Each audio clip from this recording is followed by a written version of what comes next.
I'm Amber Wilson, and today I turned 28. What should have been a perfect celebration at Marco's Café quickly unraveled when I caught my mother whispering to my brother Ethan, "While everyone's here, go and change." The rest was lost in the chatter of my birthday guests. Something in her tone sent ice through my veins, despite the warm cafe atmosphere. Family secrets have a way of surfacing at the worst moments, and I had no idea how this whispered conversation would shatter everything I thought I knew. If you're joining me on this journey, drop a comment letting me know where you're watching from. Hit subscribe and settle in for a story about betrayal, truth, and finding strength when your foundation crumbles. I woke up that morning with genuine excitement bubbling in my chest. 28. Not exactly a milestone birthday by most standards, but for me, it represented the first year I truly felt stable in a long time. The morning sunlight streamed through my apartment windows as I stretched and smiled at the thought of celebrating later. I'd made it through what felt like the darkest year of my life and emerged stronger. Last year had been brutal. Finding Jason, my boyfriend of 3 years in bed with someone from his office, had just been the beginning of my spiral. The depression that followed cost me friendships, nearly derailed my teaching career, and sent me into therapy for the first time in my life. But I'd done the work. Painful, necessary work that helped me understand my worth wasn't tied to a cheating partner or anyone else's validation. "Happy birthday to me," I whispered, running my fingers through my auburn hair as I examined my reflection. The dark circles that had been my constant companions had finally faded. I looked alive again, present. My phone buzzed with birthday wishes as I sipped my morning coffee. My best friend Stephanie had already sent a gif of dancing cats, wearing party hats, making me laugh out loud. My colleague Madison, who'd become a surprising source of support over the past year, texted that she couldn't wait to celebrate later. The celebration I'd planned was deliberately casual, just drinks and appetizers at Marco's Café, my favorite local spot since childhood. My mother, Catherine Wilson, had pushed hard for a formal dinner at Riverside Restaurant, the kind of place where the silverware costs more than my monthly car payment. "Darling, 28 is significant. Let me handle the arrangements," she'd insisted, that familiar, controlling tone creeping into her voice. For once, I held my ground. "Mom, I want something relaxed where I can actually talk to people and enjoy myself. Marco's is perfect." The silence that followed spoke volumes about her disapproval, but I refused to spend my birthday performing for my mother's social circle again. Marco's Café sat on the corner of Elm and Pine, a converted Victorian house with mismatched furniture, local art on the walls, and the best tiramisu in 3 counties. Marco Delgado had taken over the cafe from his father 20 years ago, and somehow managed to make it both a neighborhood institution and a hidden gem. He greeted me by name whenever I came in, remembered my order, and had watched me grow up between those warmly painted walls. By 6 o'clock, the back room of Marco's was ready for my party. Marco himself had added extra fairy lights, fresh flowers on each table, and a happy birthday amber banner that was slightly crooked in the most charming way possible. He greeted me with a warm hug when I arrived early to double-check everything. "The birthday girl, you look wonderful, Amber." His Italian accent had softened over decades in America, but it still colored his words pleasantly. "Thanks for doing this, Marco. It's perfect." He waved away my gratitude. "You've been coming here since you needed a booster seat. Your birthday is special to me, too." My friends arrived first, Stephanie bouncing in with an oversized gift bag, and Madison following with a more modestly wrapped package. They hugged me tightly, their excitement genuine. "You ready for the best birthday ever?" Stephanie asked, her blonde curls bouncing as she set her purse down. She'd been my best friend since 3rd grade, the sister I never had. "God, I hope so." "After last year, the bar is pretty low," I joked. Madison squeezed my arm. "You deserve good things, Amber. We're going to make sure tonight delivers." I felt a rush of gratitude for these women who'd stood by me through everything. The door chimed again, and I turned expecting more friends. Instead, I was shocked to see my grandmother, Eleanor Nana Reynolds, making her way slowly toward me with her cane. At 78, with early-stage dementia making her increasingly homebound, I hadn't expected her to attend. "Nana," I rushed to her side, taking her arm gently. "I didn't think you'd make it." Her blue eyes, still sharp despite her condition, twinkled at me. "Miss my favorite granddaughter's birthday? Never." She patted my cheek with a soft, wrinkled hand. 28. My goodness. I helped her to a comfortable seat, noticing her caretaker hovering nearby. The fact that she'd made the effort touched me deeply. More guests filtered in, colleagues from school, neighbors, my father's cousin who lived nearby. The arrival of my parents changed the atmosphere subtly, like a slight drop in temperature. My mother, Catherine, entered first immaculately dressed in a designer pantsuit that made everyone else look underdressed. She surveyed the cafe with poorly disguised disapproval. Darling, she air-kissed both my cheeks, leaving no lipstick but the lingering scent of expensive perfume. This is quaint. My father, Richard, followed behind, already looking weary, though the evening had barely begun. He gave me a genuine hug at least. Happy birthday, sweetheart. Thanks, Dad. I searched his face, wondering if he was okay. He seemed tired in a bone-deep way I hadn't noticed before. My brother Ethan arrived 20 minutes late, slipping in with a mumbled apology and a hastily wrapped gift. At 32, he still had the disheveled look of the musician he aspired to be, though his band hadn't had a gig in months. He'd moved back in with our parents temporarily almost a year ago after his latest breakup. Sorry, Amber. Traffic. He hugged me quickly, his eyes darting around the room as if looking for escape routes. It's fine. I'm just glad you're here. And I was, despite our complicated relationship. Sometimes I felt Ethan and I were allies in the strange battlefield of our family dynamics. Other times, he seemed firmly entrenched in our mother's camp. As I looked around at the gathering, I felt a surge of hope. Maybe this birthday really would mark a fresh start. Maybe the worst was behind me. I had no idea that in a few short hours, everything I thought I knew about my family would be exposed as a carefully constructed lie. Marco circulated through our group with trays of his famous antipasto bruschetta and arancini, the Italian rice balls I'd loved since childhood. The cafe buzzed with conversation and laughter, the kind of warm atmosphere I'd hoped for. I mingled with my guests, catching up with colleagues and accepting birthday wishes with genuine smiles. But as the evening progressed, I couldn't help noticing my mother's behavior.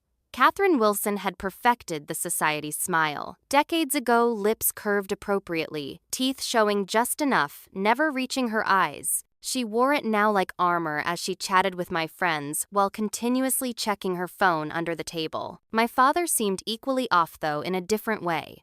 Richard Wilson was typically quiet in social settings, happy to let my mother command attention. Tonight, however, he seemed actively uncomfortable, reaching for his wine glass with increasing frequency. When I approached him during a lull, his smile seemed forced. Everything okay, Dad? Of course, sweetheart. Just a long week.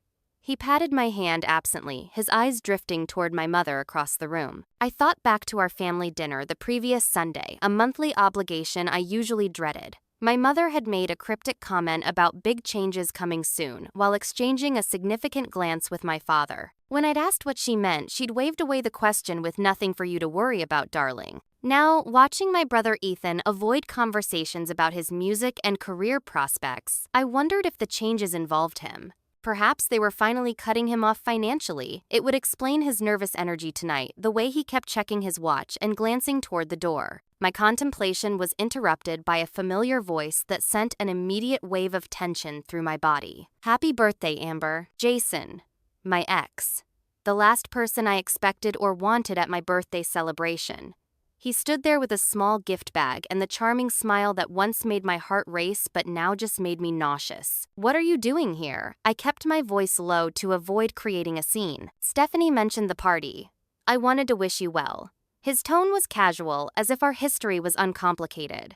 Can we talk just for a minute? Not now, I said, firmly scanning the room for Stephanie. When I caught her eye, her guilty expression confirmed she'd mentioned the party to Jason, though I doubted she'd actually invited him. Before I could say more, Stephanie approached and pulled me aside, her expression unusually serious. I need to tell you something, she whispered, glancing toward my family. I overheard your mom and Ethan talking outside when I went to get something from my car, and they were arguing about papers or documents, something about you not finding out. Amber, it sounded serious. I felt a flicker of concern, but pushed it down. It's probably just more drama about Ethan's career or lack thereof. Mom's always micromanaging everyone. This felt different, Stephanie insisted. More secretive. Let's not jump to conclusions. It's my birthday. I just want to enjoy it without family drama for once. She squeezed my arm. Of course. Just Keep your eyes open, okay? I nodded, though. I had every intention of ignoring whatever new family tension was brewing. Tonight was supposed to be about celebration, not confrontation. As a child, my birthdays had inevitably become showcases for my mother's hosting skills with me as a prop in her performance. The guest lists were filled with her friends' children rather than mine, the activities designed to impress adults rather than entertain kids. By 16, I'd stopped expecting my birthdays to be about me at all. Tonight was supposed to be different. I'd planned it, I'd chosen the venue, I'd invited people who actually cared about me. I was determined not to let my mother's mysterious agenda derail my celebration. Marco called everyone together for a group photo, and I found myself sandwiched between my parents with Ethan and Nana nearby. "Smile properly, Amber," my mother whispered as Marco counted down. Chin up, shoulders back. I smiled obediently, feeling like a child again despite my 28 years. The camera flashed several times as Marco ensured he got good shot. "Perfect," Marco declared. "Now I bring the cake." A genuine smile replaced my camera-ready one as Marco emerged from the kitchen with a beautiful tiramisu cake, my favorite. 28 candles flickered in the dimmed lighting as everyone sang happy birthday. For a moment, pure joy washed away my earlier unease. As I closed my eyes to make my wish, I heard the whispers. Opening my eyes, I caught my mother leaning close to Ethan, their expressions serious despite the celebratory moment. They both noticed me watching and immediately separated my mother's society smile, snapping back into place as if it had never left. Something was definitely wrong. After blowing out my candles to applause, I began opening gifts while Marco served cake. Madison had given me a beautiful leather-bound planner with my name embossed on the cover. Stephanie's oversized bag contained an assortment of self-care items, bath bombs, fancy tea, and a hilarious mug that read, "I survived another trip around the sun, and all I got was this mug." Throughout the gift opening, I kept one eye on my mother. She had maneuvered Ethan to a corner near the restrooms, their heads bent together in intense conversation. I pretended to focus on unwrapping a scented candle from a colleague, but strained to observe their interaction. My mother's perfectly manicured hand gripped Ethan's forearm with surprising intensity. Though I couldn't hear most of their exchange, her body language was unmistakable, urgent, insistent. Ethan kept shaking his head, running his hand through his already disheveled hair. Then I caught the snippet that would haunt me for days to come. "While everyone's here, go and change the papers before she finds out." My stomach dropped. Papers. What papers? And what was I not supposed to find out? Immediately, a memory surfaced from 3 weeks ago. I'd stopped by my parents' house to drop off a book my father had lent me. Finding no one in the living room, I'd wandered toward my father's study, only to discover my mother hastily gathering document fragments from the antique desk. She'd startled when she saw me quickly feeding the papers into the fireplace despite the warm spring day. "Just clearing clutter," she'd explained with that brittle smile. "Your father would keep everything if I let him." I'd accepted the explanation without question at the time. Now, watching her intense conversation with Ethan, I wondered what had really been in those papers. My grandmother approached with her gift, momentarily distracting me.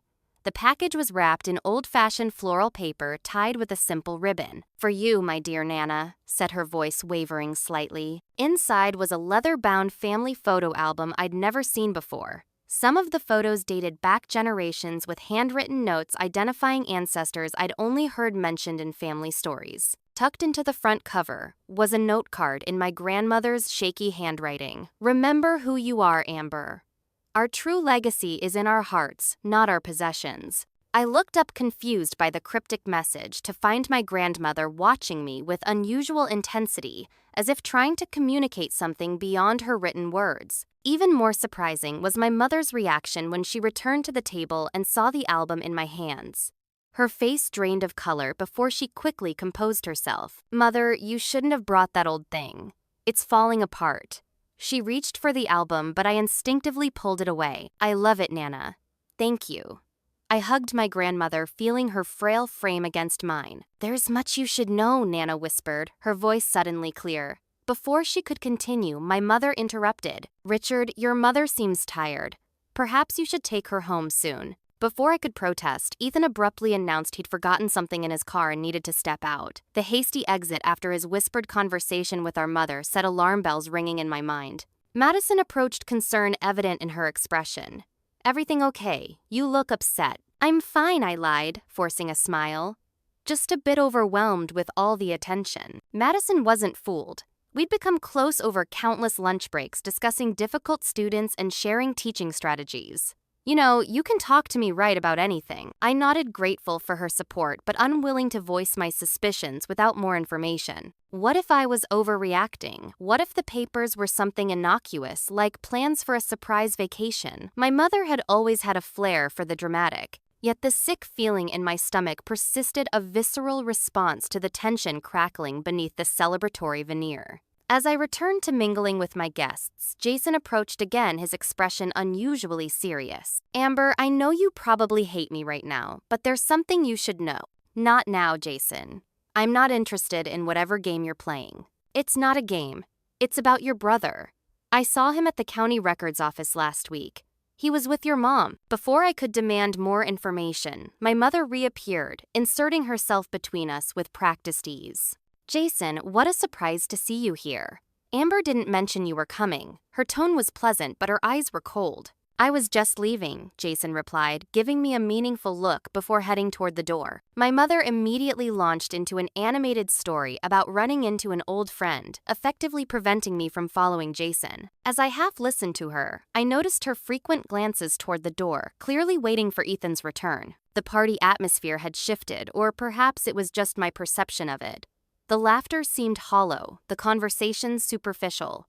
I felt like I was in a play where everyone knew their lines except me. Stephanie caught my eye from across the room, mouthing, "You okay?" I nodded automatically, though nothing felt okay anymore. My 28th birthday, which had started with such genuine hope, now felt like the beginning of something ominous. The first domino in a line waiting to fall. When Ethan still hadn't returned after 15 minutes, I excused myself and headed for the parking lot. The evening air was cool against my flushed skin as I scanned the rows of cars. I spotted my brother leaning against his battered Honda phone, pressed to his ear, his back to me. "Yes, I'm handling it," he was saying, his voice tense. "She doesn't suspect anything. I know what's at stake." I approached quietly, catching only the end of his conversation before he turned and saw me, his eyes widening in surprise. "I have to go," he muttered into the phone before ending the call. "Hey, birthday girl, just needed some air." "Cut the crap, Ethan," I said, crossing my arms. "What papers were you and Mom talking about? What am I not supposed to find out?" He blinked rapidly, a nervous tell he'd had since childhood. "Papers, oh that. Mom just wanted me to change the reservation for the family dinner next Sunday. She decided Tuscany Garden would be better than Riverside." The lie was so transparent I almost laughed. "Really? She sent you out during my birthday party to change a dinner reservation?" "You know, Mom," he shrugged, not meeting my eyes. "Everything has to be perfect." "Ethan, look at me." I stepped closer. "We've always had each other's backs, even when things got weird with Mom and Dad. Whatever's going on, just tell me." For a moment, he seemed to waver, guilt flickering across his features. Then his phone buzzed with a text. He glanced down at it, and whatever momentary courage he'd gathered evaporated. "There's nothing going on, Amber. You're imagining things." His voice had hardened, reminding me uncomfortably of our mother's dismissive tone. "Jason saw you at the county records office with Mom. What were you doing there?" Ethan's face flushed with anger. "Jason should mind his own business. And so should you." The vehemence in his voice shocked me. Before I could respond, we heard our father calling from the cafe entrance. "Amber, Ethan, your mother's looking for you. It's time for the champagne toast." Ethan pushed past me toward the cafe. "Coming, Dad?" I followed slowly, a knot forming in my stomach. Whatever was happening clearly involved my entire family, and no one was willing to bring me into the loop. Inside, the party had taken on a strained quality, at least from my perspective. My mother stood near the center of the room, champagne flute in hand, wearing a smile that didn't reach her eyes. When she saw us enter, she beckoned imperiously. "There you are. Everyone's waiting." Marco circulated with a tray of champagne flutes, and my mother clinked her glass to get everyone's attention. "I'd like to propose a toast to my beautiful daughter on her 28th birthday." Her voice carried perfectly the result of years of social practice. "And to announce a special surprise. Richard and I are taking the whole family on a vacation to Bermuda next month. Happy birthday, darling." Applause and appreciative murmurs followed this announcement. To anyone else, it might have seemed like a generous gift. but I knew my mother. She never did anything without calculation, and the timing of this lavish surprise felt suspiciously like a distraction. "That's so generous," I said, forcing enthusiasm I didn't feel. "Thank you." As guests congratulated me on the surprise vacation, I noticed my grandmother becoming agitated in her seat, her hands fidgeting with her napkin. "The house papers," she said suddenly, her voice carrying in a momentary lull in conversation. "Eleanor's house. The girls should know the truth." My mother moved with remarkable speed for someone in 4-inch heels, placing herself beside my grandmother and placing a gentle but firm hand on her shoulder. "Mother's getting tired and confused," she announced to the room with a practiced laugh. "Richard, I think it's time you took her home." "No," I said more forcefully than I intended. "Nana, what about the house papers? What truth?" My grandmother looked at me, confusion momentarily, clouding her eyes before clarity returned. "Your grandfather never wanted—" "That's enough," my mother interrupted. "Richard, please. She needs her medication and rest." My father, ever the peacekeeper, nodded and helped my grandmother to her feet. "Come on, Mom. Let's get you home." But I began. "Not now, Amber," my father said quietly. "Let's not make a scene at your birthday." I watched helplessly as they escorted my grandmother out, her confused protests fading as they reached the door. When I turned back to the room, I caught Stephanie and Madison exchanging concerned glances. I made my way to them, keeping my voice low. "Did you hear what Nana said about house papers?" "Yes," Stephanie said cautiously. "Amber, there's something—" She was interrupted by Jason, who appeared at my elbow. "Can we talk now? It's important." The combination of frustration, confusion, and building anxiety finally boiled over. "Fine. Everyone seems to know something I don't. Might as well hear your version too." We stepped into a quiet corner near the restrooms. Jason looked uncharacteristically nervous, running his hand through his dark hair. "I wasn't completely honest about why we broke up," he began. "You mean besides finding you in bed with your coworker?" I said bitterly. "That wasn't exactly what happened." He took a deep breath. "The truth is, I found some documents at your parents' house when I was helping your dad with his computer. Property documents showing your grandmother's house was actually left to you and your sister Rachel in her will." I stared at him, uncomprehending. "That's impossible. Rachel left 10 years ago after her fight with Mom and Dad. And Nana's house belongs to my parents. They've been living there and taking care of her since Grandpa died." That's what they wanted everyone to believe. "But legally, the house belongs to you and Rachel. When I confronted your mother about it, she offered me money to keep quiet. When I refused, she threatened to ruin my reputation, my career. Then she told you I'd cheated." The room seemed to tilt around me. "You're saying our entire breakup was based on a lie my mother told me?" "Yes." "I'm so sorry, Amber. I should have found a way to tell you the truth, but she made it impossible to contact you after the breakup." The party continued around us, the noise and laughter creating a surreal backdrop to this revelation. I felt physically ill, my mind racing to process what Jason was telling me. "Why are you telling me this now?" "Because I saw your brother at the records office changing documents. I think they're trying to transfer the property before you find out the truth." The pieces were falling into place. My mother's whispered instructions to Ethan, my grandmother's cryptic message, the mysterious papers in the fireplace. A cold determination replaced my confusion. "I need to see those documents." I excused myself to the restroom, needing a moment alone to process Jason's bombshell. Once inside, I splashed cold water on my face and stared at my reflection. The woman looking back at me seemed like a stranger, someone whose entire family history might be built on lies. Instead of returning to the party, I slipped out the cafe's side entrance and headed straight for the parking lot.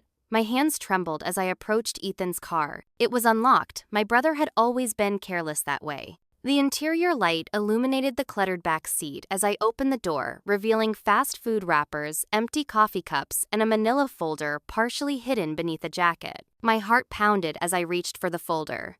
This was wrong, invading my brother's privacy, snooping through his things. And yet, if what Jason said was true, my family had been keeping much bigger secrets from me for years. The folder contained exactly what Jason had described: property transfer documents for my grandmother's Victorian house in the historic district of our town. The house where my parents now lived, where family holidays were celebrated, where my grandmother had her own suite on the first floor. I'd always assumed it was my parents' house purchased when they decided to move my grandmother in with them after my grandfather's death 15 years ago. But these papers told a different story.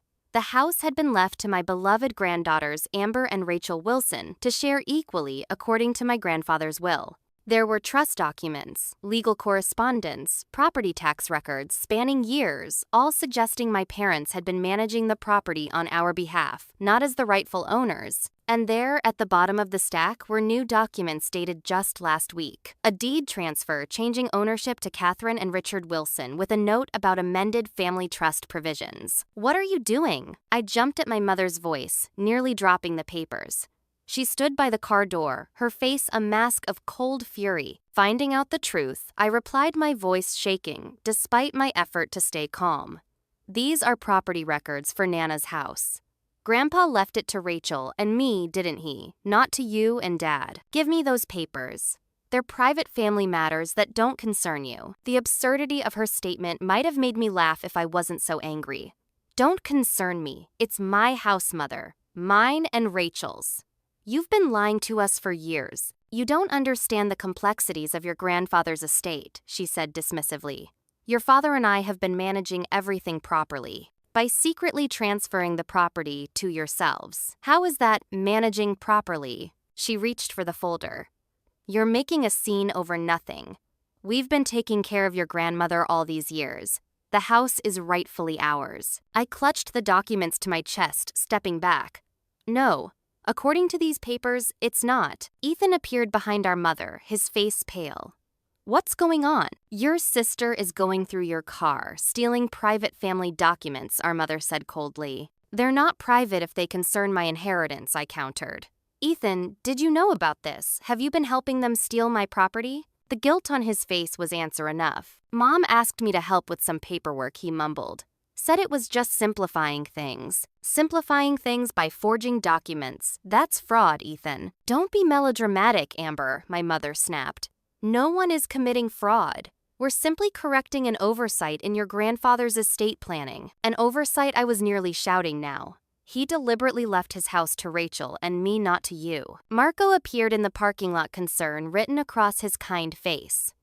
Everything okay out here, I heard raised voices. We're fine, my mother said with artificial sweetness. Just a little family discussion. We are not fine, I contradicted her. Marco, my family has been stealing from me for years. They've been hiding that my grandfather left his house to me and Rachel, not to them. Marco's eyebrows shot up. Perhaps this conversation should continue inside in private. I nodded, suddenly aware we were creating a spectacle in the parking lot. With the documents still clutched tightly, I followed Marco back into the cafe, my mother and Ethan trailing behind. The atmosphere in the cafe had shifted dramatically during my absence.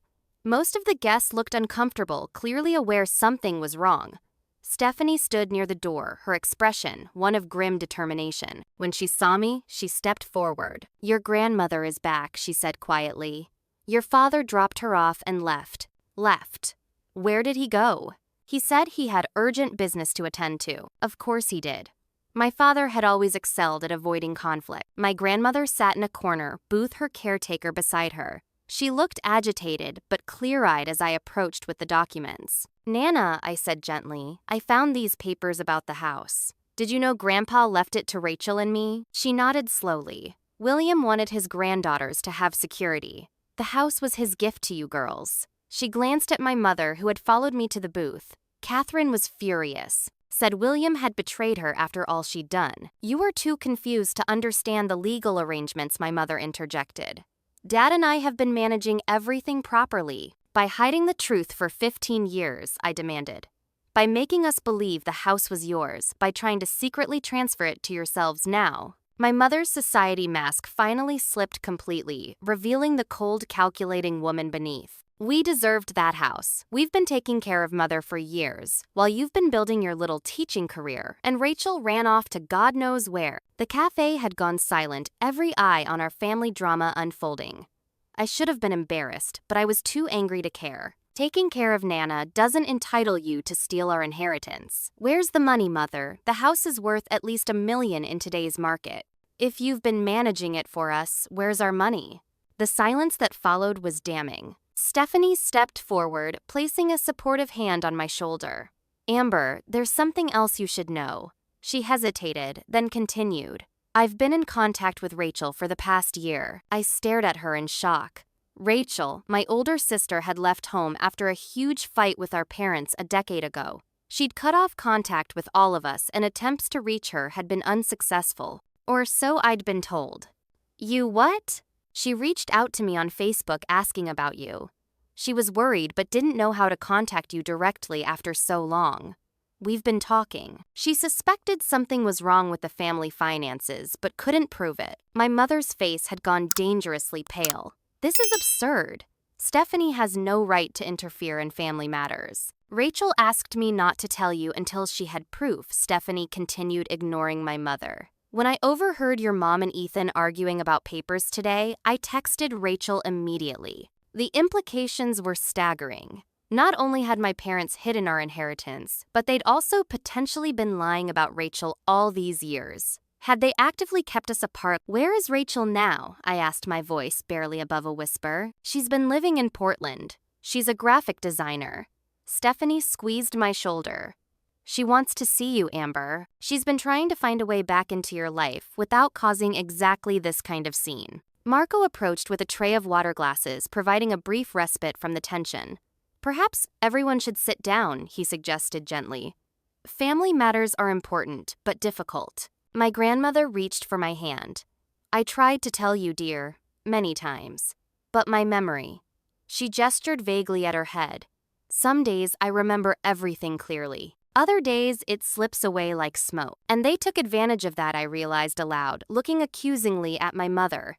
They used your condition to manipulate you to hide the truth from all of us. We did what was best for the family, my mother insisted, though her righteousness had a desperate quality now. Best for who exactly? I challenged, waving the property documents. These show you've remortgaged the house twice in the past decade. Where did that money go? Because it certainly didn't go to Rachel or me. Ethan looked stricken.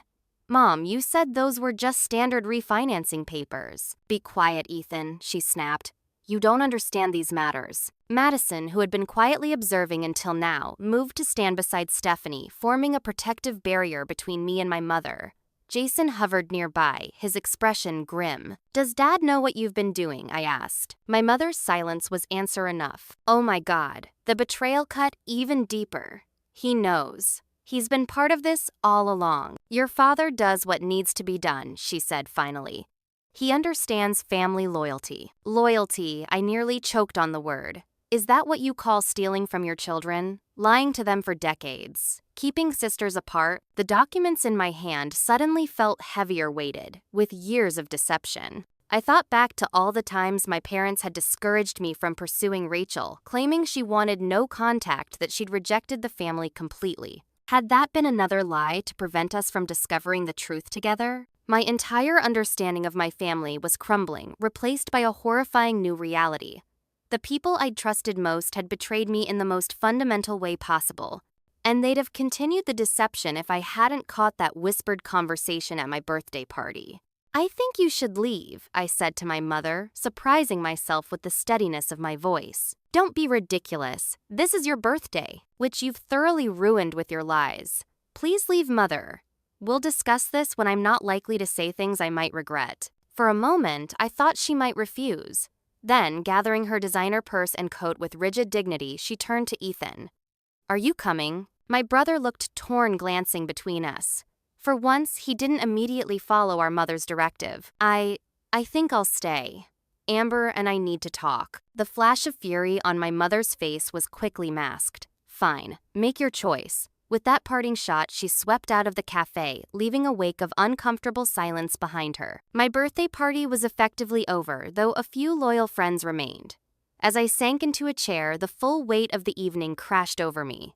I'd come hoping to celebrate a fresh start. Instead, I'd discovered my entire family history might be built on lies. The cafe had emptied of most guests, leaving only my closest friends, my grandmother, Ethan, and Marco, who had kindly closed the cafe early to give us privacy. I sat at the central table, the property documents spread before me, trying to make sense of 15 years of deception. I don't understand, I said more to myself than anyone else. How could they do this? Their own children. Marco placed a strong espresso in front of me, something stronger than the wine we'd been drinking all evening.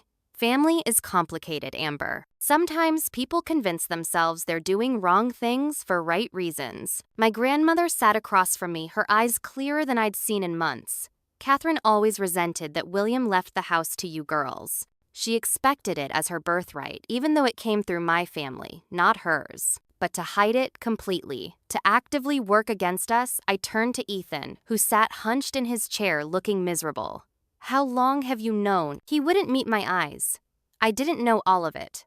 Mom said she needed help updating some family documents, that you and Rachel had agreed to transfer the house to them since they've been taking care of Nana. And you believed that, without ever checking with me. I guess I wanted to believe it. He ran his hands through his hair. Things have been tough since my band broke up.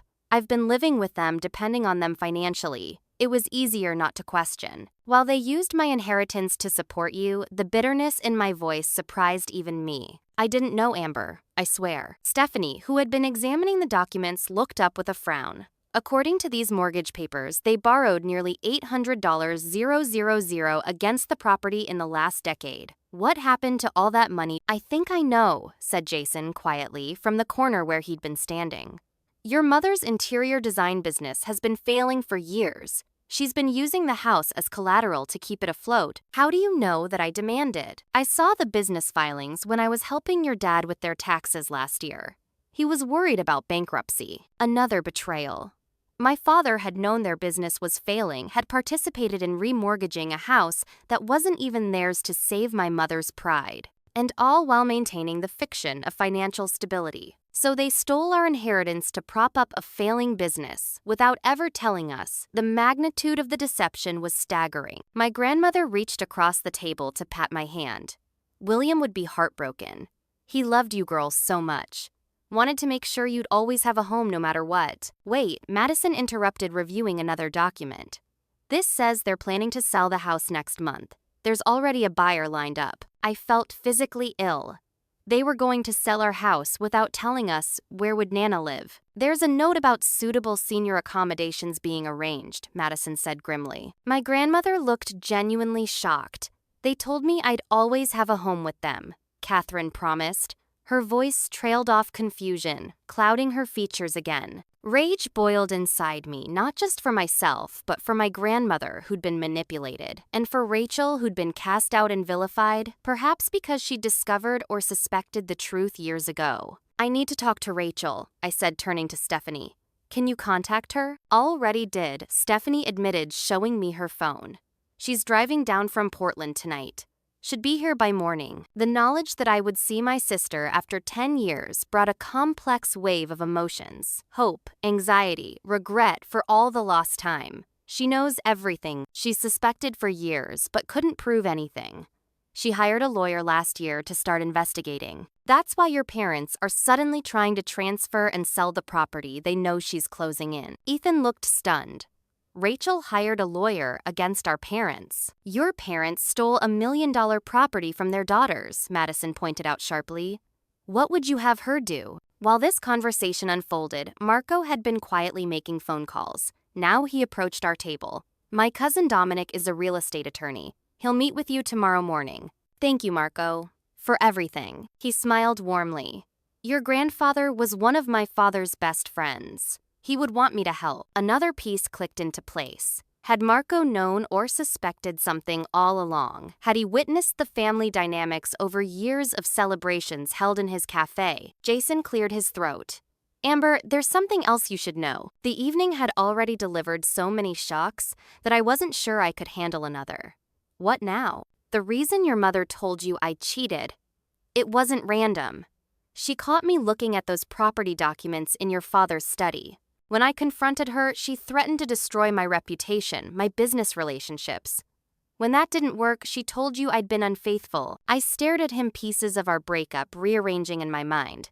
You didn't cheat with Melissa from your office. He shook his head. There was no Melissa. Your mother staged the whole thing, had a friend's daughter come over when she knew you'd be stopping by unexpectedly. Made it look like we'd been together. The memory of walking into Jason's apartment, finding him with a half-dressed woman I'd never seen before, took on an entirely new context. At the time, I'd been too devastated to question the convenient timing, too hurt to notice the woman's awkward performance. Why didn't you tell me the truth afterward? I tried. Your mother intercepted my calls, my messages. Told me she'd file harassment charges if I kept trying to contact you. By the time I realized how far she'd go to keep the secret, you wouldn't speak to me anymore. The depth of my mother's manipulation was breathtaking.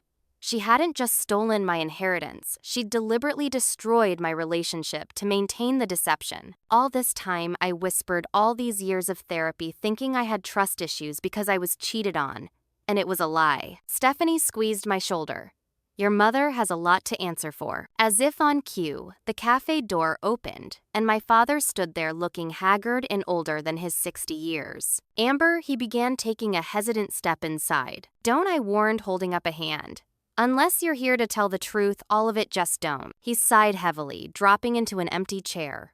I came to explain. Explain stealing from your daughters, lying to us for 15 years, alienating Rachel from the family. Which part exactly were you planning to explain? It wasn't supposed to be like this, he said, his voice barely audible. After your grandfather died, we were going to tell you girls about the inheritance. But Catherine, she was convinced you were too young to manage it properly. I was 18, Dad. Rachel was 20. Legal adults. I know. He looked at his hands. Then Catherine's business started struggling. We borrowed against the house just to keep afloat. We told ourselves we'd pay it back before you girls ever needed to know. But you didn't, I said flatly. The recession hit. Real estate collapsed. Catherine refused to downsize the business. One loan led to another. And then, he trailed off. And then Rachel found out I finished for him. That's why she left, isn't it? Not because of some trivial argument with Mom. He nodded slowly. She discovered some papers. Confronted us. Catherine said terrible things, accused Rachel of being ungrateful after all we'd done for her. Rachel threatened legal action. Catherine threatened to contest your grandfather's will, claim he wasn't of sound mind when he made it. So Rachel left rather than fight. She was 20, frightened. Catherine convinced her that a legal battle would destroy the family, drain whatever inheritance might be left. Rachel chose to walk away. The pieces of my sister's abrupt departure finally made sense. All these years, I'd believed she'd abandoned. The family abandoned me over some petty disagreement. In reality, she'd been bullied into silence by our own parents. And you let this happen, I said to my father, contempt filling my voice. You stood by while Mom drove Rachel away, lied to me for a decade, spent our inheritance, and now you're trying to sell our house from under us. I was weak, he admitted. Too weak to stand up to Catherine, too ashamed to tell you the truth as the lies compounded. He looked up, his eyes red-rimmed. But I can't do it anymore. That's why I came back to tell you everything before it's too late. Too late for what Ethan asked. The house sale is scheduled to close next week. The money is already allocated to pay off Catherine's business debts. Once it's done, there will be nothing left of your inheritance. The cafe fell silent as we all processed this information. 1 week. We had 1 week to stop my parents from selling property that had never been legally theirs. Where's Mom now? Ethan asked. At home, making calls. Trying to accelerate the sale. My father looked broken, a shell of the man I'd always known. She doesn't know I'm here. I stood up, suddenly feeling clearer than I had all evening. I want you to leave, Dad, right now. Go home and don't tell Mom you spoke to us. Let her think everything's proceeding according to plan. He blinked in surprise.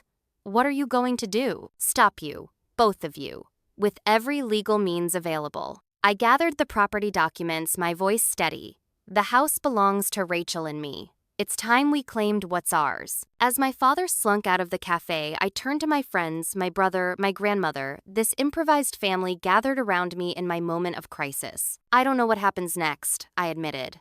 But I know I'm done being lied to. Madison nodded approvingly. We'll help you through this, whatever it takes. Rachel will be here tomorrow, Stephanie reminded me. You won't have to face this alone. My grandmother reached for my hand. I'm so sorry, dear. I should have found a way to tell you years ago. It's not your fault, Nana. I squeezed her frail fingers. They took advantage of your condition. But that ends now. As I looked around at these people who had shown me more loyalty in one evening than my parents had in my entire life, I felt something unexpected amid the betrayal and anger, a sense of liberation. The truth, painful as it was, had set something free inside me. My 28th birthday had become a dividing line between the person I'd been trusting, easily manipulated, living in a carefully constructed fiction, and whoever I would become now armed with the truth and determined to reclaim what was rightfully mine. I barely remembered leaving the cafe. Marco insisted on driving my grandmother and her caretaker to my apartment, refusing to let them return to my parents' house, the house that should have been mine and Rachel's all along. Stephanie and Madison packed up the forgotten birthday gifts and cake remains following us in Stephanie's car. By midnight, my small apartment was crowded with impromptu overnight guests. My grandmother settled in my bedroom, her caretaker on an air mattress beside her. Stephanie and Madison claimed the couch and a borrowed sleeping bag while Ethan sat awkwardly at my kitchen table, looking lost. I stepped onto my tiny balcony, needing air, needing space to process the emotional tornado of the evening. The night was clear, stars visible despite the city lights indifferent to the human drama unfolding beneath them. Mind some company. Stephanie joined me at the railing, offering a glass of wine salvaged from the party. I took it gratefully. Some birthday, I said, attempting humor that fell flat. "I'm so sorry, Amber." She leaned against the railing beside me. "I should have told you about Rachel sooner." "Why didn't you?" She sighed. "She made me promise not to. Said she needed proof before confronting your parents that she didn't want to upset you without evidence. She was trying to protect you. All these years I thought she'd abandon me." My voice caught. I blamed her for leaving without a word, for never calling, never writing. "She tried, Amber. She sent letters, emails. She thinks your parents intercepted them." After a while, she decided to build her case quietly, then come back with irrefutable evidence. And I believed every lie they told me. I wiped away angry tears. What kind of person doesn't even question why her sister would disappear completely? The kind who trusts her parents. The kind who was barely 18 and had no reason to think her family would betray her. Stephanie squeezed my arm. "Don't blame yourself for their actions." A sob escaped before I could stop it. Once the first tear fell, the floodgates opened. I cried for the lost years with my sister, for the grandfather whose wishes had been disregarded for the parents I thought I had, versus the ones I'd actually been given. Stephanie held me as I fell apart, as all the shock and betrayal and grief poured out. When I finally quieted emotionally, spent Madison appeared with tissues and yet another glass of wine. "Ethan's on the phone with Rachel," she reported. "They're filling each other in on everything." "How's that going?" My relationship with my brother felt as uncertain as everything else in my life at the moment. Tense but productive. "He seems genuinely shocked by the extent of your parents' deception." I wasn't sure whether to believe in Ethan's innocence. He'd admitted to helping with the documentation, even if he claimed ignorance of the full situation. How much had he really known? My phone buzzed with an incoming call from my grandmother's assisted living facility. My stomach dropped. Had my parents already moved against us? I answered cautiously. "Hello? Miss Wilson, this is Grace from Oak Ridge Care. I'm trying to reach Eleanor Reynolds' family. We've been told she won't be returning tonight." "That's correct. My grandmother is staying with me." "I see." Grace sounded uncomfortable. "Your mother called requesting we pack Mrs. Reynolds' belongings for a move. She mentioned a new facility had been arranged." My hand tightened on the phone. "My grandmother isn't moving facilities. Please don't release any of her belongings or medical information to my mother. In fact, I'd like to change the emergency contact information immediately." After a lengthy conversation ensuring my grandmother's security at Oak Ridge, I ended the call seething with fresh anger. My mother was already moving pieces on the board, trying to isolate my grandmother and accelerate her plans. When I returned to the living room, Ethan had finished his call with Rachel. He looked shell-shocked. "Rachel says she's bringing her lawyer tomorrow. She has documents showing Mom and Dad have withdrawn over $150,000 from Nana's accounts in the past 3 years alone. Aside from the house, Madison, ever practical, had been making notes. So we know they've remortgaged the house twice, taken money from your grandmother's accounts, and are now trying to sell the property before Rachel's investigation catches up to them. We need our own lawyer," I said. "Someone who specializes in elder financial abuse and property fraud." Marco's cousin Stephanie reminded me. "Meeting tomorrow morning." I nodded, then turned to my brother. "What about you, Ethan? Where do you stand in all this?" He looked pained. "I swear I didn't know how bad it was. I knew Mom and Dad were helping me more than they should, but I never thought." He trailed off, then straightened his shoulders. "I'm with you and Rachel. Whatever you need. I wasn't ready to fully trust him yet, but his apparent sincerity was a start. Sleep was impossible. I spent the night researching property law and elder financial abuse on my laptop, making notes, trying to construct a timeline of my parents' deception. By dawn, I had a clearer picture of what we were facing, but no real strategy for addressing it. At 7 a.m., my phone rang a local number I didn't recognize. "Hello, Amber, it's Rachel." My heart stopped. My sister's voice, so familiar despite the decade of separation, brought a fresh wave of emotion. "Rachel," I whispered. "You're here?" Just crossed the city limits. Stopped for coffee. "I'll have my GPS take me to your apartment. I'll text the address." I hesitated, overwhelmed by everything left unsaid between us. "Rachel, Let's talk in person," she interrupted gently. "Too much for the phone." "Okay. See you soon." I lowered the phone, trembling.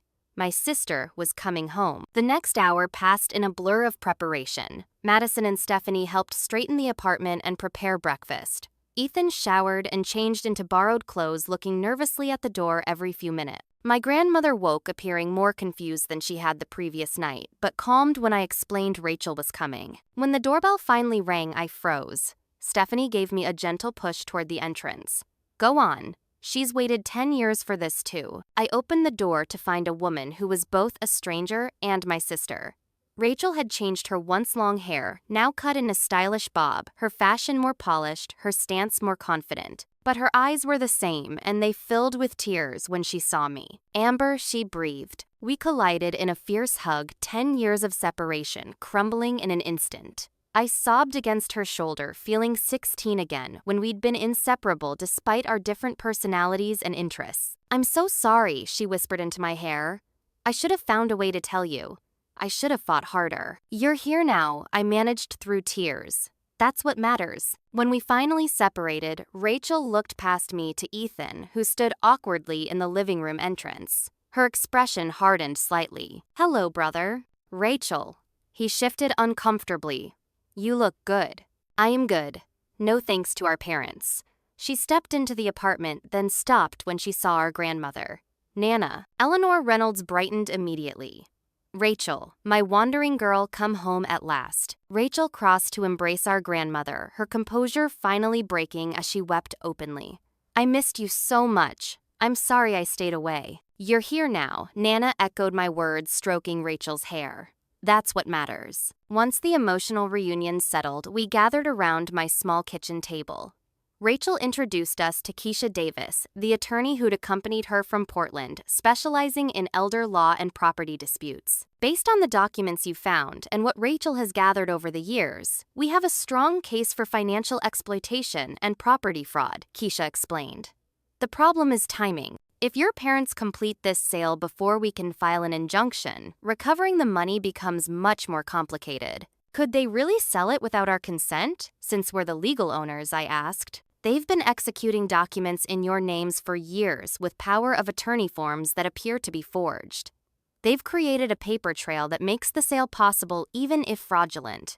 "So what do we do?" Ethan asked. "File for an emergency injunction today.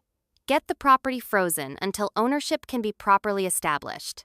And," she hesitated, "consider whether you want to pursue criminal charges." The suggestion silenced the room. Criminal charges against our own parents. The thought was simultaneously horrifying and satisfying. "Let's focus on stopping the sale first," Rachel decided. "We can decide on criminal matters later." As Keisha made calls and prepared documents, the rest of us tried to piece together a complete timeline of events. Rachel shared how she'd discovered financial discrepancies just before her 20th birthday, confronted our parents, and been essentially bullied into leaving. Mom threatened to contest Grandpa's will, drag it through courts for years until nothing was left. Said she'd claim he was manipulated by Nana, that he wasn't mentally competent. Rachel's voice was bitter. "I was 20, scared, with no resources to fight them legally. So I left. Built my own life. But you never stopped fighting for us," I realized. "You've been working on this for years." She nodded. "At first, I was just trying to survive. Then, as I established my career, I started saving for legal help. Hired Keisha last year when I had enough evidence to proceed. I'm so sorry I believed their lies about why you left. The guilt was overwhelming. that I never questioned why you'd cut contact so completely. They controlled all communication channels, Amber. They intercepted my letters, blocked my emails, told mutual friends I wanted nothing to do with the family. She squeezed my hand. I never blamed you. My phone rang, Marco calling to confirm our meeting with his cousin Dominic at his law office at 11. As I confirmed the appointment, another call beeped through my mother. I declined it, but immediately she called again. And again. She's not giving up, I muttered, silencing the phone. Stephanie, who had been monitoring social media, looked up from her laptop. Your mom just posted on Facebook about your grandmother having a health crisis and needing to move to a specialized care facility immediately. She's trying to establish a public narrative. Classic Catherine, Rachel said darkly. Always managing appearances. My email pinged with a message from my father's subject line, please read important. Against my better judgment, I opened it. He says Mom is beside herself with worry about Nana, that they've secured a place at an exclusive care facility but need to move quickly. Claims they were only trying to simplify things by selling the house, that they were planning to set up trusts for us with our portion of the proceeds. I looked up in disgust. He's still lying even now. Forward it to me, Keisha requested. Documentation of continued deception helps our case. As we prepared to leave for the lawyer's office, my phone rang again, Jason this time. Your parents just showed up at my office, he said without preamble. Your mother is threatening to sue me for defamation if I help you in any way. Says I stole confidential documents from their home. Are you okay? I'm fine. I recorded the conversation. Virginia is a one-party consent state. But you should know they're pulling out all the stops to silence anyone who might help you. After thanking him for the warning, I relayed the information to our group. They're panicking, Rachel observed. Good. That means they'll make mistakes. As we gathered our documents and prepared to leave, I took one last look at my cramped apartment transformed overnight into crisis headquarters. 24 hours ago, I'd been preparing for a simple birthday celebration, blissfully ignorant of the deception at the heart of my family. Now I stood with my estranged sister, my conflicted brother, my vulnerable grandmother, and friends who'd proven more loyal than blood. Nothing would ever be the same, and perhaps that was exactly what needed to happen. 1 year later, I stood in the kitchen of my new home, a modest 3-bedroom house with a fenced yard and an actual garden, arranging 29 candles on a tiramisu cake. Marco had insisted on making it himself a tradition. I was grateful to continue, despite everything that had changed. Need help with those candles, Rachel called from the living room where she was hanging streamers with Stephanie. Almost done, I replied, placing the final candle. Hard to believe it's been a year. In many ways, it felt like a decade had passed since that fateful 28th birthday, when my entire world imploded. In other ways, the wounds still felt fresh. The betrayal still stung in quiet moments. The legal battle had been swift but brutal. Keisha and Dominic had secured an emergency injunction, stopping the sale of our grandparents' house, freezing all related accounts, and establishing Rachel and me as the rightful owners. The documentation we'd gathered, including my father's emails, my mother's threatening behavior toward Jason, and the forged power of attorney documents, had created an airtight case. What we hadn't anticipated was my mother's reaction. Rather than acknowledge defeat, she'd escalated, hiring expensive attorneys to countersue, claiming she and my father had a verbal agreement with my grandfather that superseded his written will. When that failed, she'd attempted to have my grandmother declared mentally incompetent and herself named as guardian, a move so transparent that the judge had dismissed it immediately. The final confrontation had come 6 months ago in a mediator's office rather than a courtroom. My parents sat on one side of the table, Rachel and I on the other, with our respective attorneys beside us. My mother, perfect makeup, failing to disguise the strain of the past months, had made one final attempt to justify her actions. Everything we did was for this family, she'd insisted. We managed that house, cared for mother, supported both of you through school. We deserved compensation for those sacrifices. You deserved honesty, Rachel had countered. If you'd come to us when Grandpa died, explained the situation, asked to continue living there while caring for Nana, we would have agreed. We were family. But you chose deception instead. My father, looking 20 years older than when this began, had finally broken his silence. She's right, Catherine. We made the wrong choice. We need to accept that and try to salvage what's left of our relationship with our daughters. My mother had stared at him as if he transformed into a stranger before her eyes.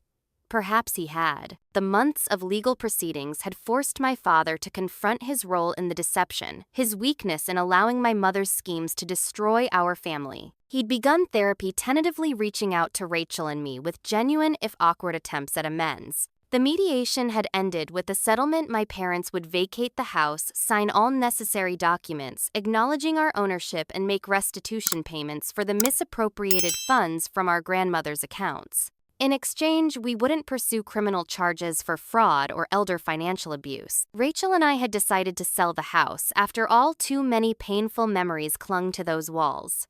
We'd split the proceeds, using portions to establish a proper trust for our grandmother's care and investing the rest. My portion had helped purchase this house with enough left over to start a college scholarship fund for underprivileged students at my school. The doorbell chimed, interrupting my memories. Madison arrived first, bearing wine and a beautifully wrapped gift. Marco followed with additional food, then Ethan, looking healthier and more grounded than I'd seen him in years. My brother's journey had perhaps been the most surprising. After the truth emerged, he'd moved out of our parents' house, found a job teaching music at a community center, and started therapy to address his own role in our family's dysfunction. Our relationship remained fragile, but healing built on tentative forgiveness and his consistent efforts to make amends. My grandmother arrived with her new caretaker from Oak Ridge, where she continued to live in the memory care unit. Her condition had deteriorated somewhat over the past year, but she still had moments of perfect clarity, especially when reminiscing about the past. "This reminds me of the gatherings your grandfather and I used to host," she said, looking around my living room with approval. "Small, intimate. People who truly care about each other. That's exactly what I wanted," I told her, squeezing her hand. The final guests arrived together, my father looking nervous but determined, and Jason, whose friendship had cautiously evolved into something more over recent months. They made an odd pair, my past and possible future, but their presence symbolized how far we'd all come. My mother had declined the invitation, still unable to accept her role in our family's collapse. She'd moved to Florida to live with her sister, sending occasional emails that oscillated between defensiveness and superficial pleasantries. Perhaps someday we'd find a way to rebuild that relationship too, but for now the distance felt necessary for my own healing. As everyone gathered around my dining table for the birthday dinner, I looked at the faces surrounding me, family, both blood and chosen. Rachel caught my eye from across the table and raised her glass in a silent toast. She'd relocated to a city just 30 minutes away, allowing us to rebuild our sister relationship while maintaining our independent lives. Weekly dinners, occasional shopping trips, late-night phone calls, we were reclaiming the bond that had been stolen from us for a decade. After dinner, as Marco brought out the tiramisu cake with its 29 flickering candles, Rachel stood to offer a toast. "A year ago, we thought we were gathering to celebrate a birthday. Instead, we witnessed the beginning of something much more significant. My sister reclaiming her voice, her power, and eventually her rightful inheritance." She raised her glass higher. But the greatest inheritance wasn't the property or the money. It was the truth, painful as it was. It was the chance to rebuild authentic relationships based on honesty rather than manipulation. It was discovering that family isn't just about blood, it's about who stands beside you when everything falls apart. Tears pricked my eyes as glasses clinked around the table. When it came time to blow out my candles, I paused to make my wish. Last year, I'd wished for stability, for a sense of solid ground beneath my feet. This year, I wished for something different, not an absence of storms, but the strength to weather them with authenticity and courage. "Make a wish, birthday girl," Stephanie prompted, camera ready. I smiled, looking around at my reconfigured family. I already have everything I need. As the evening wound down and guests began to leave, my father lingered, clearly, wanting to speak privately. We stepped onto the back porch, the night air cool against my skin. "I'm proud of you, Amber," he said simply. "The way you've handled everything this past year, with grace, with integrity. You're so much stronger than I ever was." I had good people around me, I acknowledged, and motivation to fight for what's right. I'm still learning how to do that. He looked out at my small garden, moonlight silvering the new plantings. "For what it's worth, I am truly sorry. Not just for the property and the money, but for failing you as a father. For not protecting you from your mother's manipulations. For allowing lies to destroy our family." His sincerity touched me despite the lingering hurt. "I know, Dad. Do you think?" He hesitated. "Do you think we'll ever get back to something like normal?" I considered his question carefully. I don't think we can go back to what was because that wasn't real. It was built on deception. But maybe we can build something new, something better because it's honest. He nodded, understanding the boundary I was setting. I'd like that. After everyone had gone, Rachel helped me clean up, working in comfortable silence until she spoke the question that had been lingering between us all evening. Are you happy, Amber? Really happy. I paused, dish towel in hand, giving her question the consideration it deserved. I'm healing, I said finally. There are still moments when the anger and hurt surface. Days when I can't believe our own parents betrayed us so thoroughly. But mostly I searched for the right word. Authentic. Like I'm finally living in truth, not the carefully curated fiction Mom created. That's a good way to put it. Rachel leaned against the counter. I spent years being angry, plotting my return with evidence to expose them. Now that it's done, I'm learning how to just be, to build a life that isn't defined by reaction to their betrayal. We both are. I hung the towel to dry. The money, the house. It was never really about those things, was it? No, it was about the lies, about having our choices taken away. She smiled sadly. About losing each other for 10 years. Time we can't get back, I acknowledged. But we have now, and tomorrow, and all the days after. Later that night, after Rachel had gone to her hotel, I stood in my bedroom looking at the framed photo on my dresser, the one from my grandmother's album, showing Rachel and me as children with our grandparents on the porch of their Victorian house. The house that should have been our anchor, not the source of so much pain. Beside it sat a newer photo taken today, showing my reconfigured family gathered around my birthday cake. Different faces, different house, same genuine smiles. My 28th year had begun with a whispered conversation that shattered my world. My 29th was beginning with a different kind of whisper, the quiet voice of hard-won wisdom, reminding me that sometimes the greatest gifts arrive disguised as our greatest pain.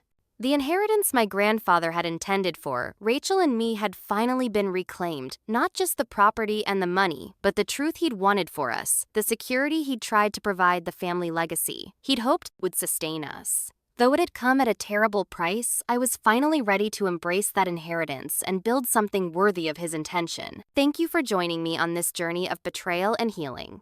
If you've ever discovered a family secret that changed everything, or had to rebuild trust after betrayal, I'd love to hear your story in the comments. How would you have handled this situation? Would you have pursued criminal charges or chosen forgiveness like I did? If this story resonated with you, please hit the like button so more people can find it, and subscribe for more real-life experiences that remind us we're never alone in our struggles. Your support means the world to me as I continue sharing these difficult but transformative moments from my life.